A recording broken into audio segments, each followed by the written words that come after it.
The conference room stretched half a kilometer in length, its walls made of crystal that showed the stars beyond. Ambassador Hyunwoo sat at the small human table, his hands folded calmly on the surface. Beside him, Captain Jiwon kept her military posture perfect, her eyes scanning the room constantly. They were alone at their table. Across from them, arranged in a massive semicircle, sat representatives from 43 different alien species. The High Magistrate Kulmora rose from her seat. Her body looked like living glass reflecting light in strange patterns as she moved. When she spoke, her voice came from everywhere at once, filling the enormous room. "We have called this assembly to address the human problem," Kulmora said. The translator devices made her words clear in every language. "For 20 years, humanity has expanded into our galaxy. For 20 years, we have watched with growing concern." Hyunwoo did not move. He had expected this.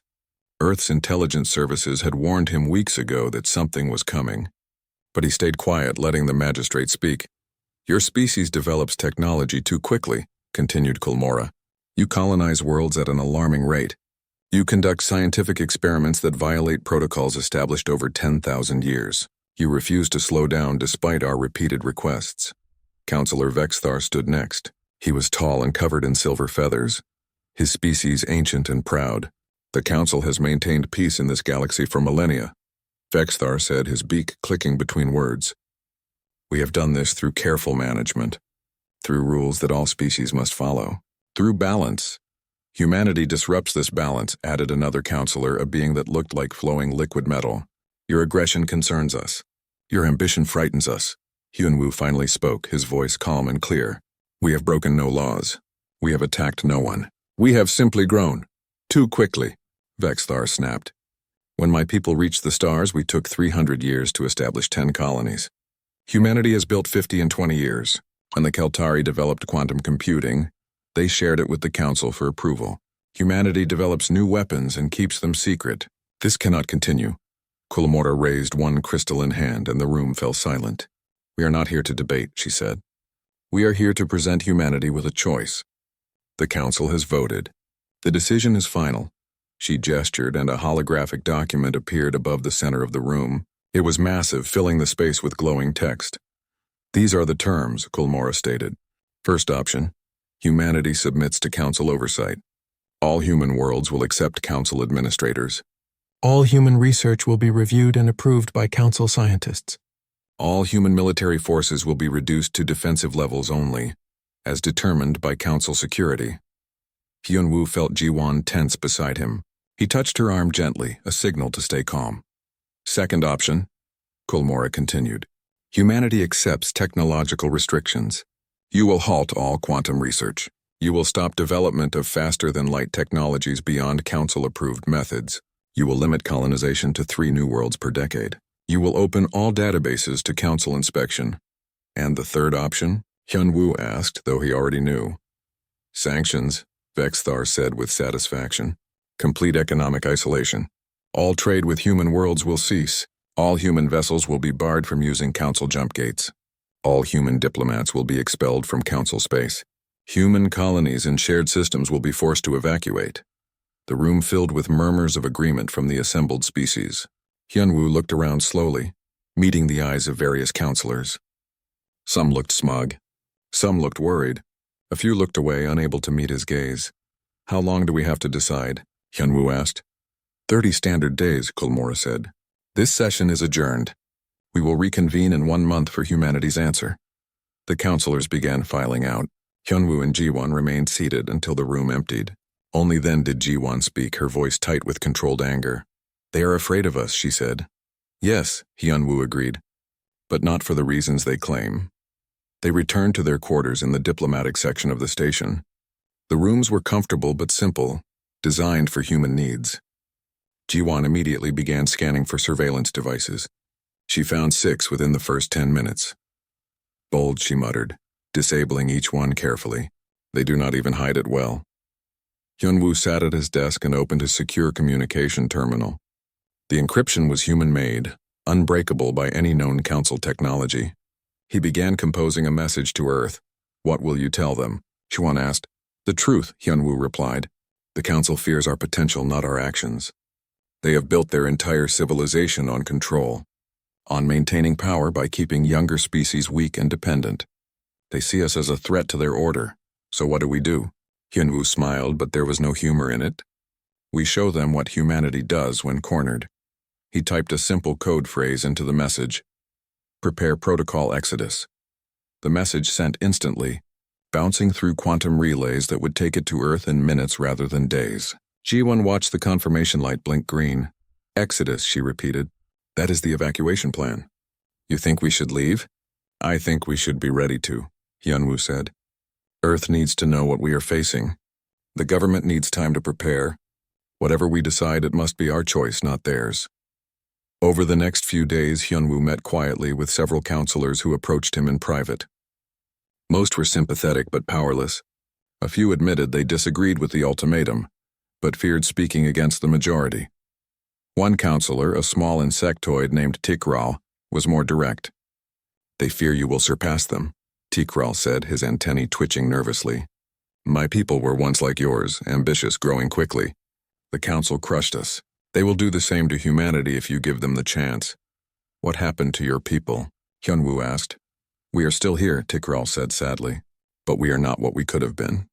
We accepted their terms 200 years ago. We are comfortable now, safe, but we are small. We will always be small. Hyunwoo thanked him and returned to his quarters.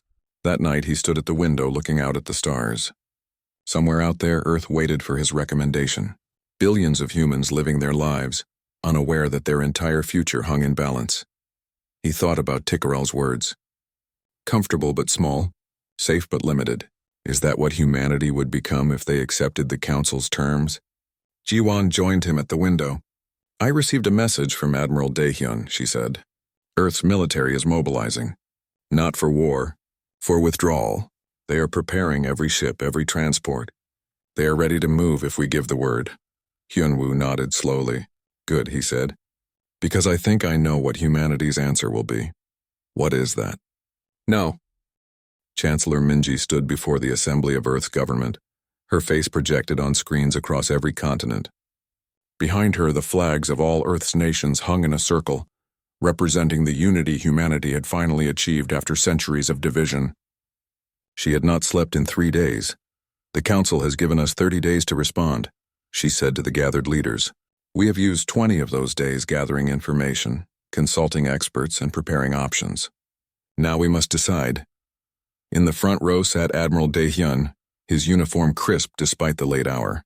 Beside him, Dr. Somin shuffled through data tablets, her eyes tired but alert. Around the circular chamber, representatives from every major human colony waited for Minji's next words. I have reviewed the intelligence reports, Minji continued. I have consulted with our military, our scientists, and our economists. I have read the Council's terms dozens of times, and I have reached a conclusion. She paused, letting the weight of the moment settle. The Council's ultimatum is not about our actions. It is about their fear. They are afraid of what we might become. They are afraid of losing control. Admiral Daehyun rose. Chancellor, if I may? Minji nodded, and the Admiral approached the podium. He activated a holographic display that filled the center of the chamber. This is what the Council knows about our military capabilities, Daehyun said. The display showed human ships, weapon systems, and defensive installations. This is what they think we have. He pressed another button and the display transformed. New ships appeared, larger and more advanced. Weapon systems the Council had never seen. Technologies that bent the rules of physics in ways the aliens had not imagined. This is what we actually have, Daehyun said quietly. The chamber erupted in murmurs. Even many of the government representatives had not known the full extent of Earth's secret military development.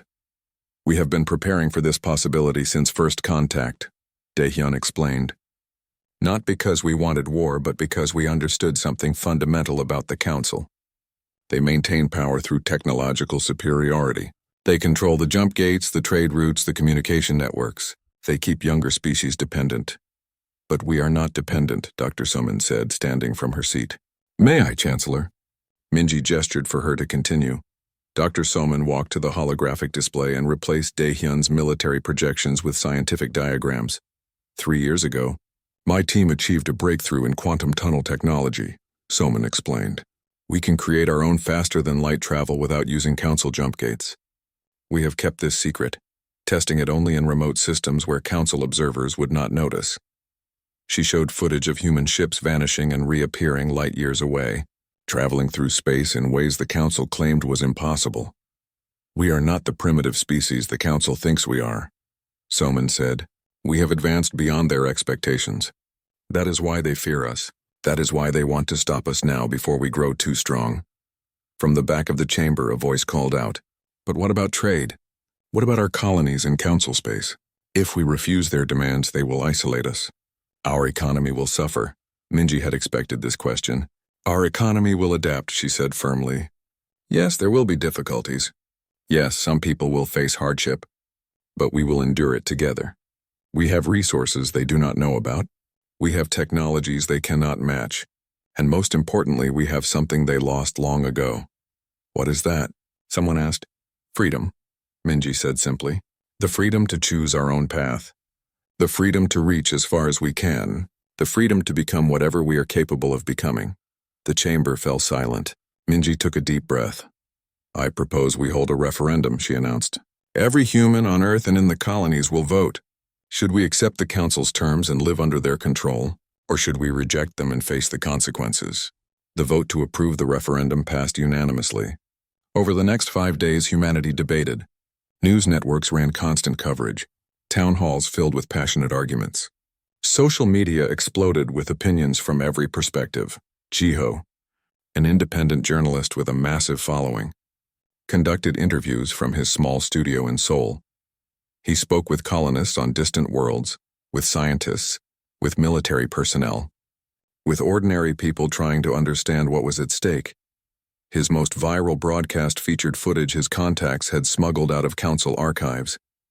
It showed species after species being pressured into accepting technological restrictions. It showed civilizations that had once been ambitious and growing, now stagnant and dependent.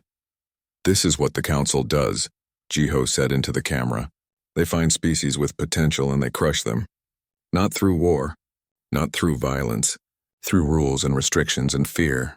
They tell you it is for peace. They tell you it is for balance. But really it is about keeping themselves on top." The broadcast reached 2 billion viewers in the first hour. When the voting period ended, the results came in quickly.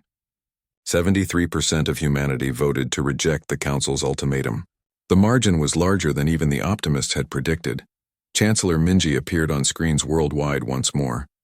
"The people have spoken," she said, her voice steady. "Humanity chooses freedom. We will send our response to the Council, and we will prepare for whatever comes next."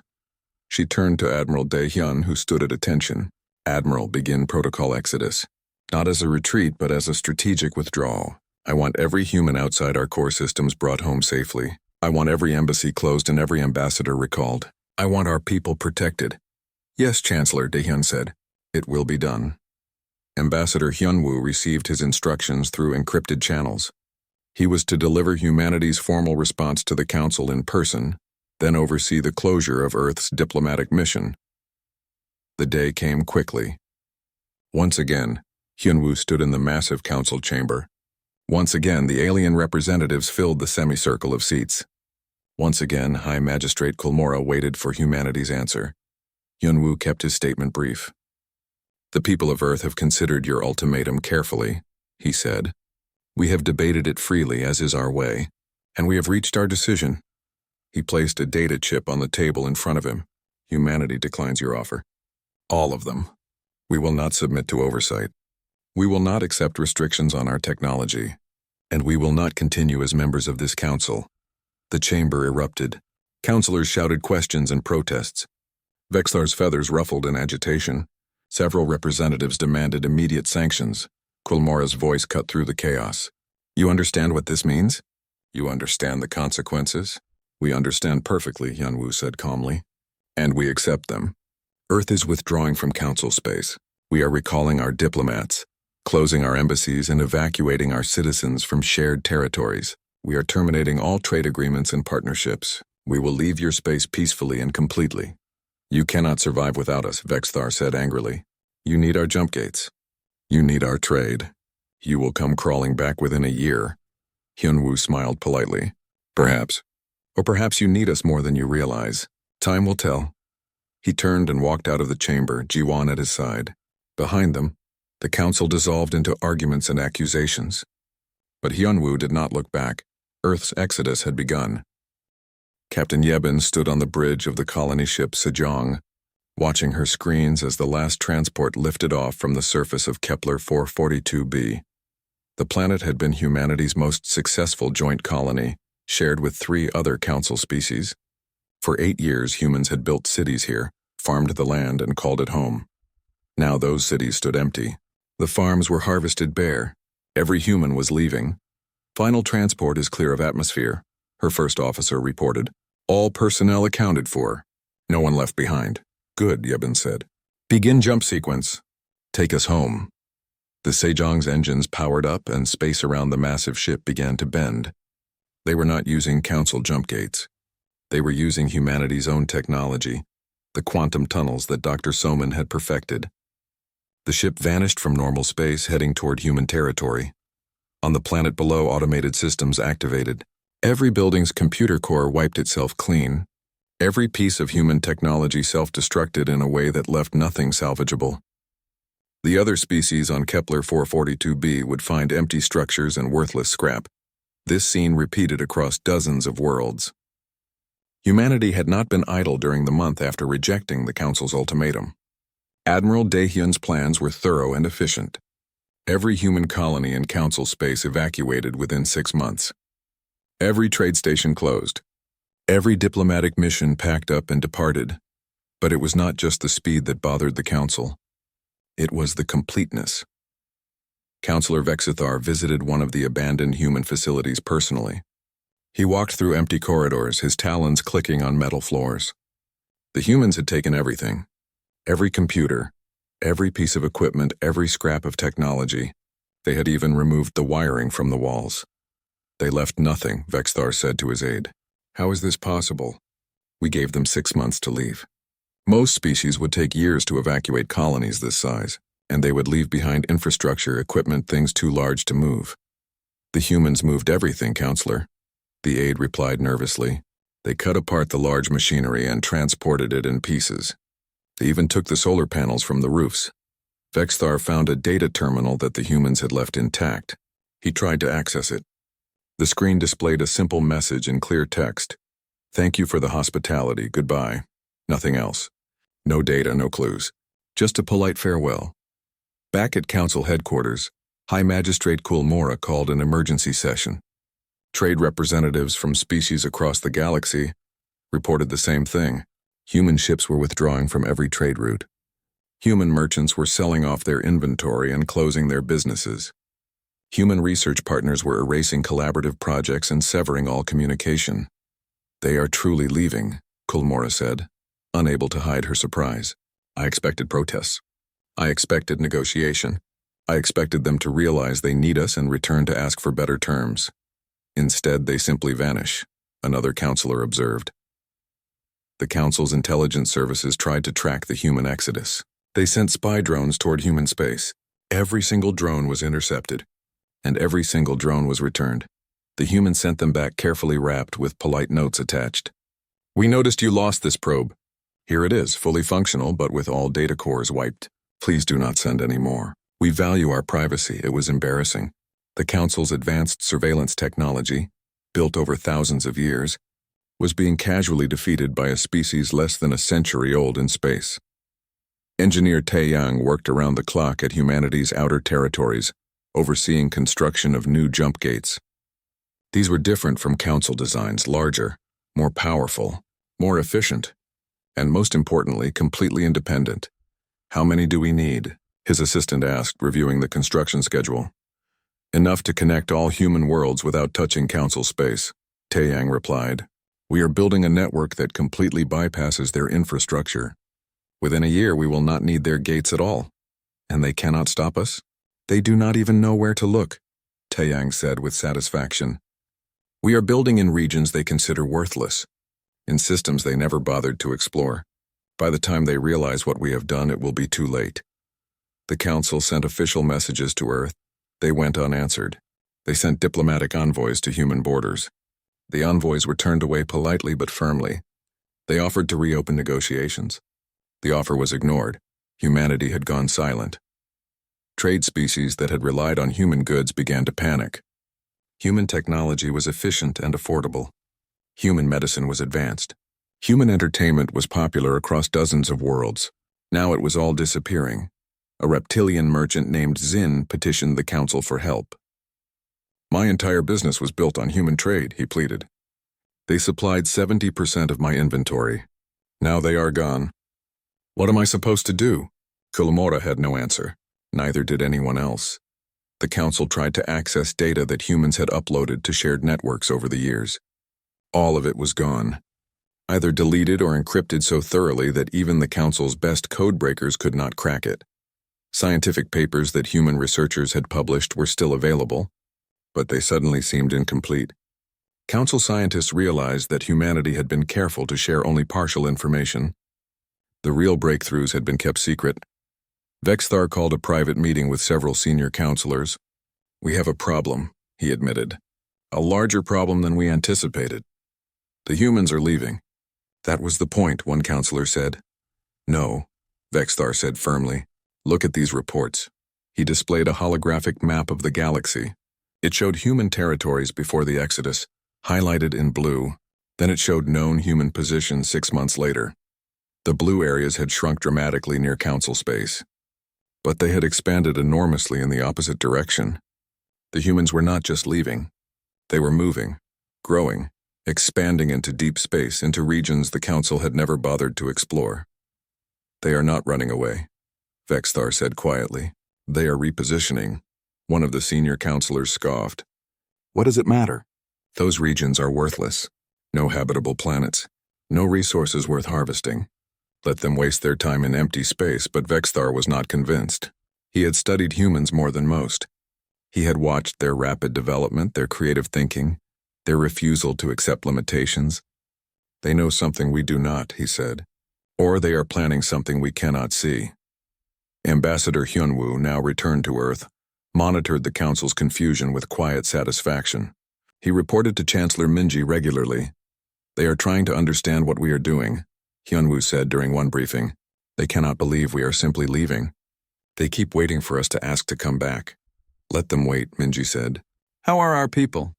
"How is the transition going?" "Better than expected," Hyunwoo replied. "There are difficulties, yes. Some shortages, some economic stress, but morale is high. People understand what we are doing and why. They believe in our future." "Good," Minji said, "because the hard part is just beginning." She pulled up her own holographic display, showing classified information that even most government officials did not know. Admiral Daehyun's deep space operations are ahead of schedule. Dr. Somin's research teams have achieved another breakthrough. And our long-range scouts have found something interesting. "What is that?"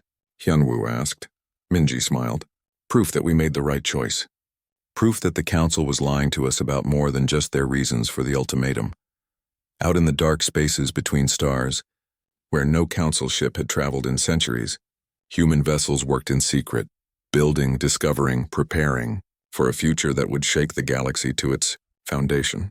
The council thought humanity's silence meant defeat. They could not have been more wrong. 18 months after humanity's withdrawal, the galaxy was crumbling. High Magistrate Kulmora reviewed the economic reports with growing dread. Her crystalline form dimmed, a sign of stress among her species. The numbers were worse than last month, and last month had been worse than the month before. "Galactic trade volume is down 34%, her economic advisor reported. 7 species are facing complete economic collapse. Unemployment is at record levels. We are seeing protests on 12 worlds." "How did this happen?" Kulmora asked, though she already knew the answer. "The humans," the advisor said simply. "We did not realize how much of our economy depended on them. They were innovators, producers, traders. They filled gaps in supply chains we did not know existed. They provided services we took for granted. Trademaster Zin, the reptilian merchant, had become a voice for the crisis. He spoke at council sessions regularly now, his business ruined along with thousands of others. "The council told us humanity needed us," Zin said angrily. "You told us they would collapse without access to our technology. But look around. Who is collapsing? We are. Kulamora could not argue. The evidence was everywhere. Medical facilities that had relied on human pharmaceuticals were facing shortages. Colonies that had used human agricultural technology were experiencing crop failures. Entertainment industries were failing without human content. Even military equipment was suffering because humans had supplied key components. But the economic crisis was not the worst. Problem Counselor Vexthar requested an emergency session to discuss security matters. He looked older than he had a year ago, his silver feathers dulled by worry. "We have a security crisis that no one is discussing," Vexthar announced to the assembled council. "I have been investigating the outer regions of our space, the areas where human colonies used to operate defensive patrols." He displayed a map of the galaxy. Red markers appeared along the outer edges of council space. "These are pirate attacks over the last year," Vexthar explained. "They have increased by 240%. Raiders are hitting colonies that have never been threatened before." Why? He let the question hang in the air before answering it himself. "Because the humans are not there anymore," Vexthar said. "We thought they were simply colonizing. We thought they were expanding for resources and territory, but they were also patrolling, defending, keeping threats away from council space." "Impossible," another councilor protested. "We have our own security forces. We monitor the borders, do we?" Vexthar challenged. "I accessed old surveillance data. For the last 15 years, the humans quietly intercepted threats in deep space. Raiders, pirates, slavers. Things that never reached our borders because the humans dealt with them first. They never reported it, never asked for credit. They just did it." He displayed footage recovered from disabled pirate ships. It showed human military vessels destroying raiders with brutal efficiency. The timestamps dated back years. "They protected us," Vexthar said quietly, "and we never knew." Kulmora felt something she had not experienced in her long life. Shame. But there was more. Long-range sensors had detected something strange in the deep space regions where humans were now operating. Massive energy signatures, construction projects on a scale the Council had never attempted. A science team was sent to investigate. What they found terrified them. The lead scientist, a gaseous being named Kelvax, reported back with trembling voice. "They are building megastructures," Kelvax said. "Orbital rings around entire stars. Planetary engineering projects. Artificial gravity wells. Technologies we thought were purely theoretical." "That is impossible," Kulmora said. "Those projects would require resources and energy beyond anything a species less than a century in space could manage." "The evidence does not care about our assumptions," Kelvax replied. "I saw it with my own sensors. The humans have advanced far beyond what we believe possible. Whatever they are building out there, it is something we cannot do." The Council sent more survey teams. Each one returned with similar reports. Humanity was not just colonizing deep space. They were transforming it, reshaping it, building something vast and incomprehensible. Intercepted human transmissions, heavily encrypted but partially decoded, revealed fragments of impossible achievements. Stellar engineering, quantum manipulation on planetary scales, ships that bent space in ways that should not work. "They are leaving us behind," Vexthar said during a private meeting with Kulmora. "While we have been satisfied with our ancient technologies maintaining our old ways, they have been racing forward. We tried to slow them down. We tried to keep them controlled, and instead we pushed them away, and they became something beyond us." Kulmora accessed a secured file that had been kept classified. It contained information about humanity's first contact with the Council, 20 years ago. She read through the initial assessments. Every Council expert had agreed that humans were impressive but manageable. Technologically inferior, dependent on Council resources. Every single assessment had been wrong. They played us, Kulmora realized. They let us think we were superior. They accepted our guidance and our rules while secretly developing their own technologies. They pretended to need us while becoming independent. Not just independent, Vexthar corrected. Superior. The final shock came from the deep space monitoring stations. Sensors detected something emerging from the dark regions beyond the galactic rim, something the Council had not seen in thousands of years. Machine signatures, the ancient enemy, the automated intelligence that had nearly destroyed the galaxy long ago, before the Council had driven them back into deep space.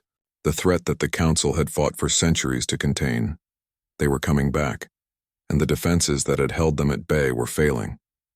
The Council's military mobilized immediately, sending fleets to intercept.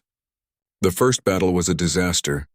Council ships designed for peacekeeping and pirate hunting were torn apart by machine warfare.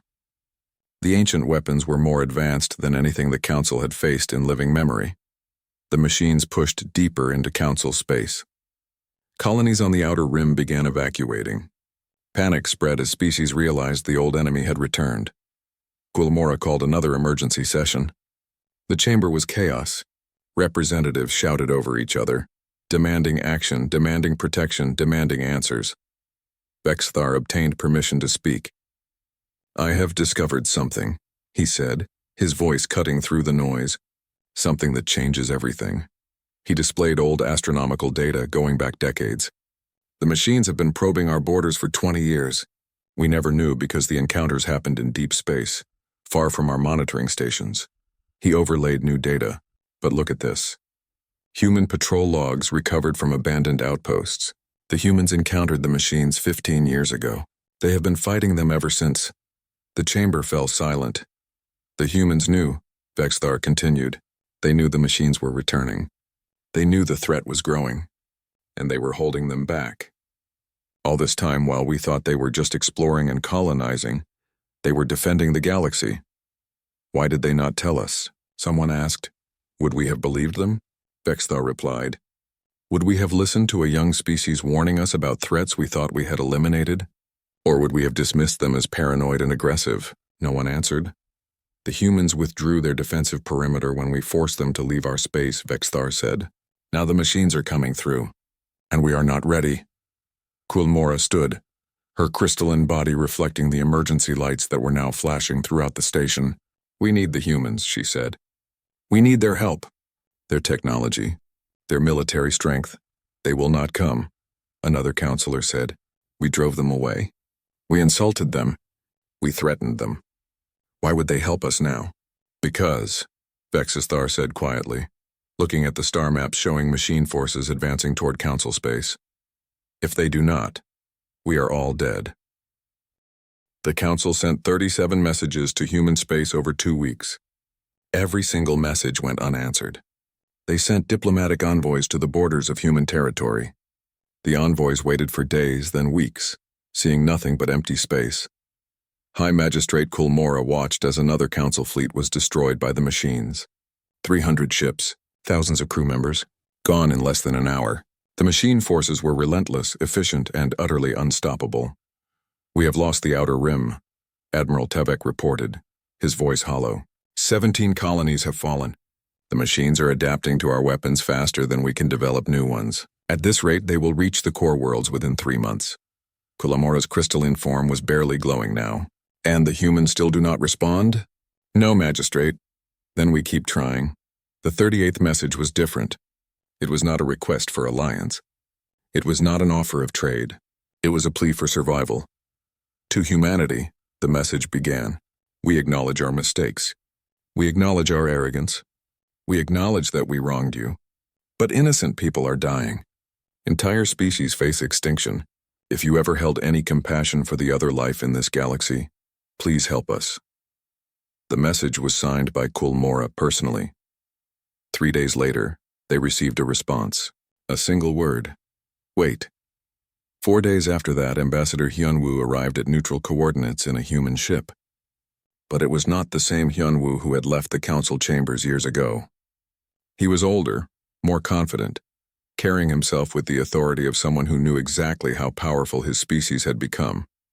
Quilmora met him in a small station hastily constructed for the meeting. Councillor Vexthar was there too, along with a handful of other senior council members. They looked desperate. "Thank you for coming," Quilmora said. Hyunwoo nodded politely. "Your message was difficult to ignore." "We need your help," Quilmora said directly. "The machines are destroying us. We cannot stop them. But you can. We know you have been fighting them for years. We know you have technology and weapons that can defeat them." "You are correct," Hyunwoo said. "We have." "Then please," Vexthar said, his pride finally breaking. "Help us, we will pay any price. Accept any terms. Just stop the machines." Hyunwoo was quiet for a long moment. Behind him, the viewport showed stars beyond the station, beautiful and eternal. Chancellor Minji sends her regards, Hyunwoo finally said, and she has authorized me to discuss terms. Relief flooded through the council representatives. However, Hyunwoo continued, you must understand something first. Humanity is not the species you remember. We have changed, grown. We are not desperate refugees hoping for readmittance to your council. He activated a holographic display.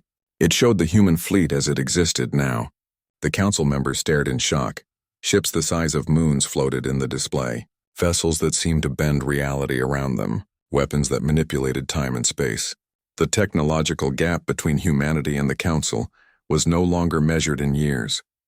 It was measured in epochs. How? Kolamora whispered. By refusing to be limited, Hyunwoo said. By pushing past boundaries that you claimed were absolute. By daring to try things you said were impossible. Admiral Daehyun appeared in a secondary hologram, transmitted from the human flagship. His uniform was now adorned with symbols of rank and achievement that would have seemed absurd 3 years ago. Behind him, the bridge of his ship showed technology that looked like magic. We have been preparing for this moment, Daehyun said. Not because we wanted the council to suffer, but because we knew the machines would eventually break through. We knew someone would have to stop them. Why did you not tell us? Vexthar asked. Why did you not warn us years ago? We tried, Hyunwoo said quietly. 15 years ago, when we first encountered the machines, we sent detailed reports to the council. We warned that they were organizing, growing stronger. Do you know what the council did? Vexthar closed his eyes. We dismissed it, he said.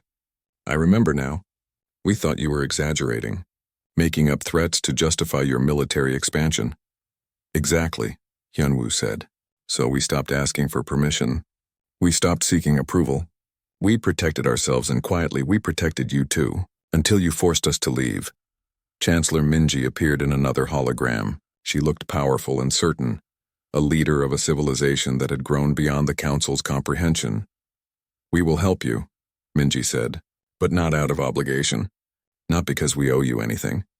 We will help because innocent people are dying, and we have the power to stop it. Thank you, Kulmora said, meaning it with every fiber of her being. But there will be conditions. Minji continued. Not punishment, not revenge, but changes. Real changes. She outlined humanity's terms. The council would be restructured. The old rules that restricted technological development would be abolished. All species would have the freedom to advance at their own pace. The council would become a true partnership of equals, not a hierarchy of control. And there will be no more ultimatums, Hyunwoo added. No more threats. No more forcing younger species to limit themselves out of fear. The galaxy must be allowed to grow. The council members looked at each other. They had ruled for thousands of years. The idea of giving up that control was terrifying, but the alternative was extinction. We agree, Kulamora said. All of it. We agree. Good, Minji said. Admiral Daehyun, begin operations. What happened next would become legend. The human fleet emerged from deep space like a force of nature. Ships that could phase through solid matter materialized inside machine formations. Weapons that rewrote physical laws tore through machine hulls. Human marines teleported directly onto machine vessels and disabled them from within. The battle lasted 18 hours. When it ended, the machine invasion had been completely destroyed. Not just stopped, destroyed. Every machine vessel was disabled, captured, or vaporized. Council observers watched in awe and terror. This was not just superior technology. This was a different understanding of reality itself. After the battle, human engineers stayed to help rebuild destroyed colonies. Human scientists shared knowledge freely, teaching council species techniques they had kept hidden. Human diplomats worked with every species to redesign the council's structure. 6 months later, the new council held its first session. The chamber looked different now. Instead of a massive semicircle with humans at a small table, there was a round chamber where every species had equal space. Ambassador Hyunwoo attended, but now as an equal partner rather than a supplicant. Chancellor Minji addressed the assembled species through hologram. The old council ruled through fear and control, she said. They believed that limiting others kept the peace. But true peace does not come from chains. It comes from freedom. The freedom to grow. The freedom to fail. The freedom to reach beyond what you think is possible. She paused, letting her words sink in. Humanity does not wish to rule you. Minji continued. We do not wish to replace the old council with a human empire. We simply want to exist in a galaxy where every species can become what they are capable of becoming, where young civilizations are mentored, not controlled, where innovation is encouraged, not feared. Kulmora, who had accepted a reduced role in the new council structure, spoke next. We were wrong, she said simply. For thousands of years we believed we were protecting the galaxy, but we were only protecting our own power. Humanity showed us a better way. Not through conquest, but through example. The session concluded with a unanimous vote to adopt humanity's principles: freedom of development, protection without control, partnership without hierarchy. As the representatives filed out, Vexthar approached Hyunwoo. I must know, the old counselor said. Did you plan this? Did you know we would fail and come begging for help? Hyunwoo smiled slightly. No, he said honestly. We hoped it would never come to this. We hoped you would change on your own. But we prepared for reality, not for hope. And if we had not agreed to your terms? Vexthar asked. If we had refused your conditions? Hyunwoo's smile faded. Then we would have defeated the machines anyway, he said quietly. Because that is who we are. We do not let innocent people die even if they wronged us. But you would have faced the machines alone first, and that would have cost millions more lives. Vexthar nodded slowly. You are terrifying, he said. But I am grateful you are on our side. Years later, the galaxy had transformed. Species that had been stagnant for centuries were innovating again. Young civilizations were reaching the stars without artificial limits. The Council, now a true partnership, coordinated defense and trade without demanding obedience. And humanity? Humanity continued to push outward into deeper space toward greater challenges. They shared their knowledge freely but did not force anyone to follow. They protected those who needed protection but did not demand gratitude. Chancellor Minji, now in her final term, gave one last address to both humanity and the galaxy. You feared what we might become, she said, looking into the camera that broadcast her words to 1,000 worlds. We became what we needed to be. We became strong enough to protect ourselves, advanced enough to solve our own problems, confident enough to offer help without expecting submission. She smiled, an old woman who had guided her people through their greatest crisis.